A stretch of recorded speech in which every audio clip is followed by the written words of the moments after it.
बोलिए चीवरधारी की जय, बोलिए तथागत भगवान बुद्ध की जय।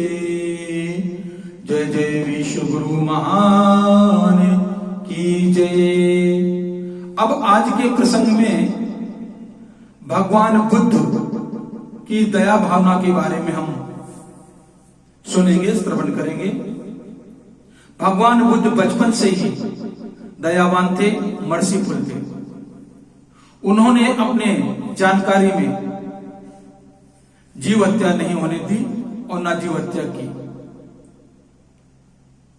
शिक्षण और प्रशिक्षण के बाद उसी दौरान धनुर्विद्या की बारी आती है, तो भगवान बुद्ध जब अपने गुरु से धनुर्विद्या सीख रहे थे तो उनके साथ और भी राजकुमार हुआ करते थे।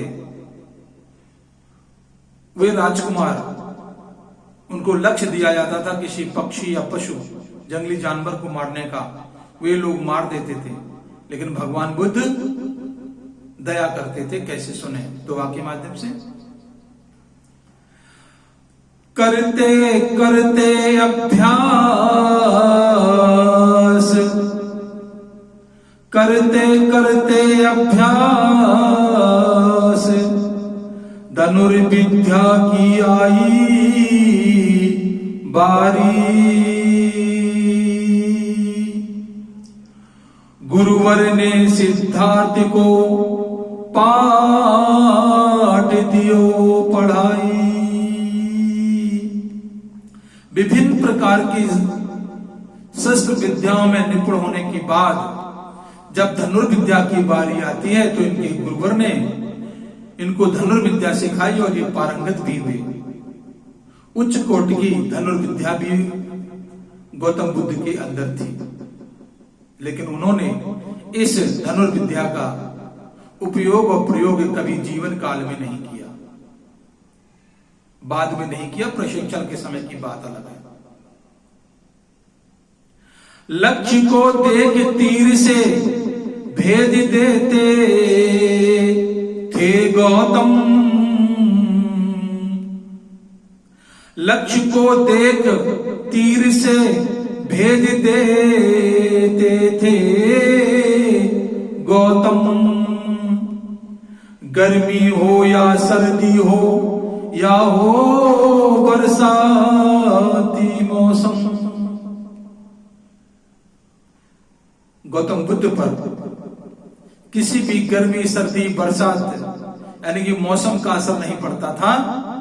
इनके गुरु जिस लक्ष्य को बता देते थे उसको ये भेद देते थे। इनका निशाना जो था अचूक था धनुर्विद्या में, लेकिन इन्होंने हमेशा जो अचूक निशाना लगाया वो निर्जीव पर लगाया, सजीव पर नहीं लगाया।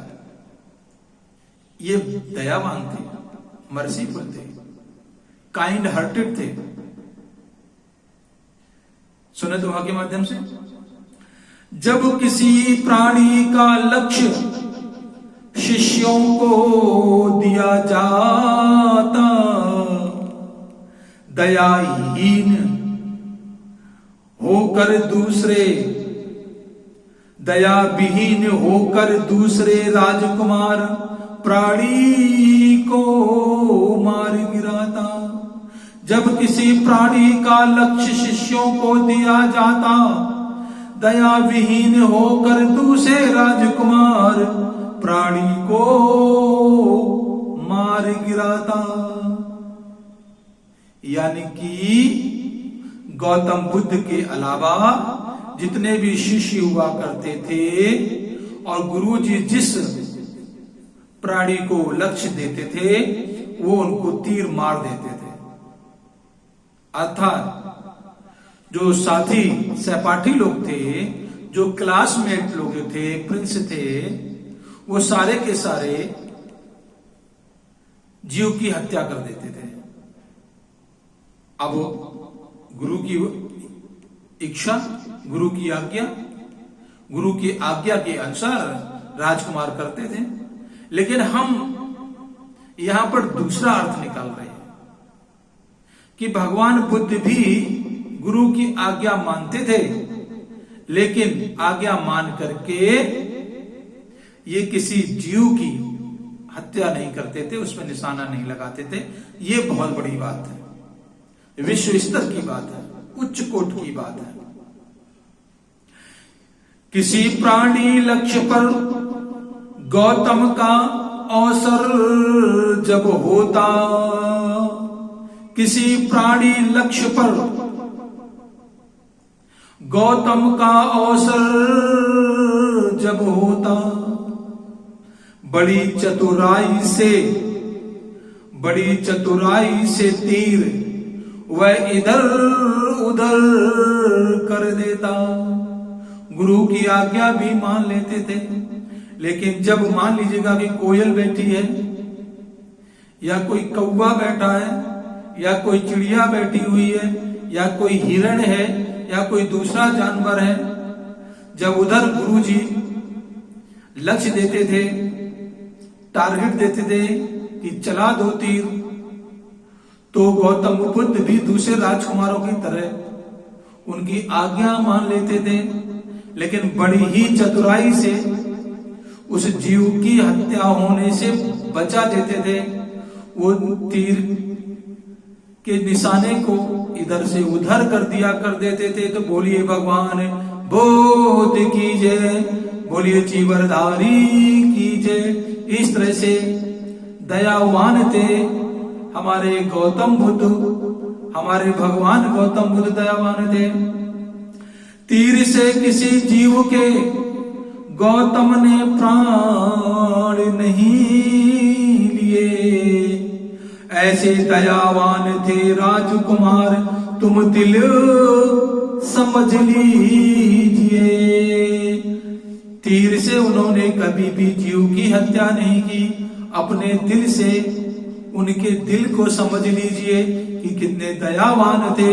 यही बाद में दया के माध्यम से, दया के मार्ग से ये विश्व गुरु कहलाए। तो हमें यहाँ पर यही तो सीखनी है कि हम लोगों को लड़ाई झगड़ा जीव हत्या नहीं करनी है, अहिंसक बन के रहना है। हिंसा से सारी बातें नहीं बनती हैं।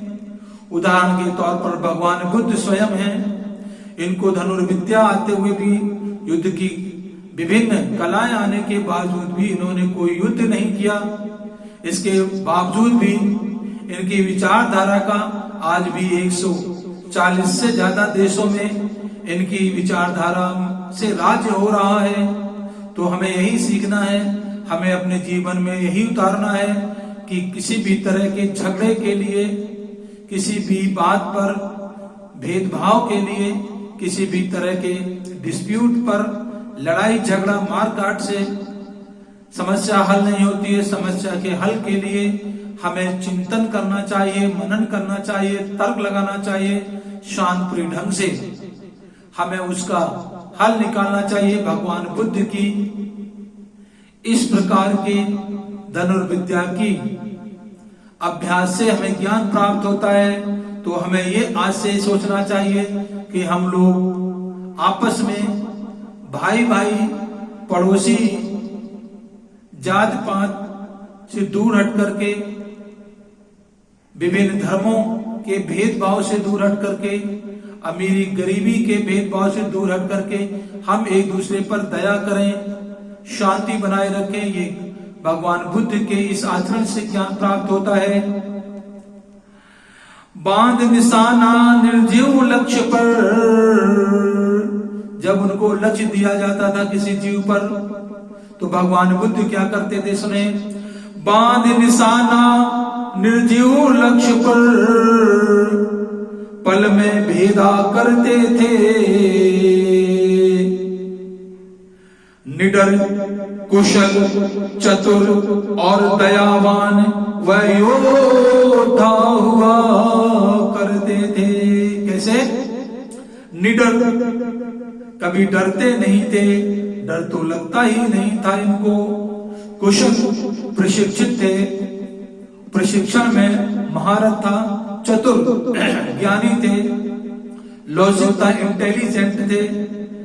दयावान, मर्सीफुल, काइंड थे।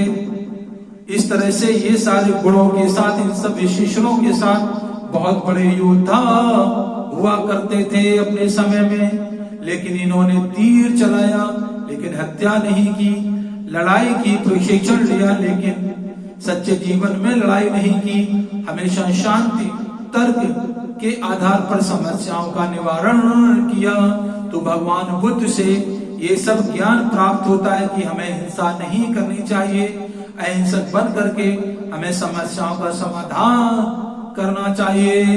तो बोलिए भगवान बुद्ध की जय, बोलिए चीवरधारी की जय, विश्व गुरु महान तथागत भगवान बुद्ध की जय।